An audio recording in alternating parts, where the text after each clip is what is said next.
Joining us now is Needham and Company Senior Internet and Media Analyst Laura Martin and LightShed Partner Walter Piecyk. Guys, welcome. So, Laura, your checks say iPhone 16 demand is tepid. T-Mobile told CNBC last week demand is better than last year, and I guess they were talking about premiumization. The premium models are doing better. How do you reconcile the two? Bigger carrier discounts this year. I think they're trying to increase Apple's getting a lot more help this year because there aren't any product reasons to upgrade, and therefore the carriers are stepping in with bigger subsidies to try to take customers away from one another. Wouldn't that be a good thing? For customers, yeah, but not for Apple in the end. But if carriers are subsidizing, Apple still ships more. Yeah, as long as you think that they're going to be loyal. Yeah. I mean, ultimately, you want people to spend a lot of money buying extra devices, buying services. To the extent you're becoming a price discounting or a price competitor, you end up with lower ancillary revenue because the iPhone's only 50% of their revenue. So really what you're playing for if you're Apple is the other 50% of revenue, the upsells, if you will. So price competing is bad for that 50% of revenue. Okay, so Walt, how do you see this cycle playing out, especially given the fact that with AI coming a little bit later in some markets, it could be longer than usual? Yeah, John, people upgrade their phones really for a couple of reasons. Your phone breaks, your battery gets too low, and the operators increase their subsidies, and they aren't, in fact, increasing their subsidies. They're the same exact subsidies they had last year. It's very similar to what they had recently.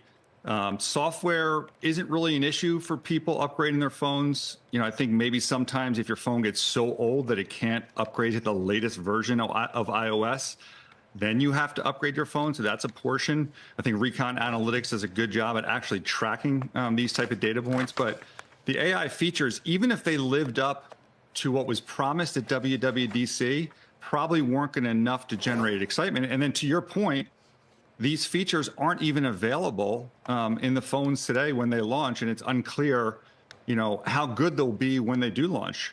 I have some of the developer version of the product. Siri is still not good. Photos is still not good.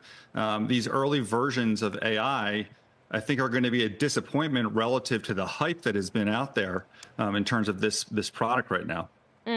Laura, I mean, we're also coming into the holiday season, so how much is that going to potentially end this idea of software, AI-enabled software not pushing out until later in the year as well? How much does all of this maybe perhaps distort the demand picture, if at all? So, you already saw it distorted. Laura. Oh, sorry, Laura, go ahead. Oh, sorry. No, I was just going to say, every year we have a fourth quarter, so there's gifting and there's upgrades, so that isn't different. I think a really important point is over the weekend, I went and asked everybody if they were upgrading their iPhone out here in LA. And the people who have an iPhone 11 or 12 are upgrading because their phone is too old. Anybody who has a 15, 14, or 13 is like, no, not yet. And none of them have heard of Apple Intelligence. So I do think those of us who really study Apple think this is in the masses. I don't think most people know what Apple Intelligence is who actually own an iPhone. Although if they walked into an Apple store, I'm sure that the salesman there would be telling them. But I don't think some of these there's no killer app yet that forces people like Facebook did to go and get a new iPhone. So I don't think the super cycle is iPhone 16. Maybe it will be 17, but we have to see what the killer app is for this Apple Intelligence backbone. Well, it sounds like you've got thoughts on this, but I'm gonna layer on another question as well, and that is the fact that Johnny Ive over the weekend confirmed that he's working with OpenAI's Sam Altman on a new AI-enabled device as well. Could this be more competition coming to the market? I mean, this speaks to the larger risk that a lot of these large companies have. Google on the search and Apple, obviously, with their iPhone. It's this new technology is going to change how people interact. It's interesting, right? At WWDC, the exact assistant feature that everyone got excited about and hyped up about, that if Apple actually doesn't deliver it and OpenAI can deliver it in a new device, or even Google, like you can go to your Gmail today on your iPhone and get access to Google's version of AI.